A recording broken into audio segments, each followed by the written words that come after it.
मला आवडलेली एक सुंदर कविता स्पेशली माझ्या बहिणींसाठी. जरी राह्याला बंगला घर, हाती नौकर चाकर, अंगावर भरधारी शालू खास, रोज पंच पक्वानाचा घास, तरी बहिणीला आई राहते माहेरची आस. सासरच्या उन्हात ही तपलेली बाहुली, येऊन माहेरच्या मळ्यात घेते घडीची सावली.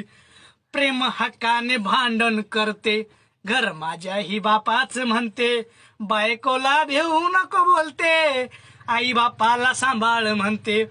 2 दिवसाची पाहुणी तिचा घरभर थाट, तरी बहिणीला आई राते माहेरची आस, तरी बहिणीला आई राते माहेरची आस.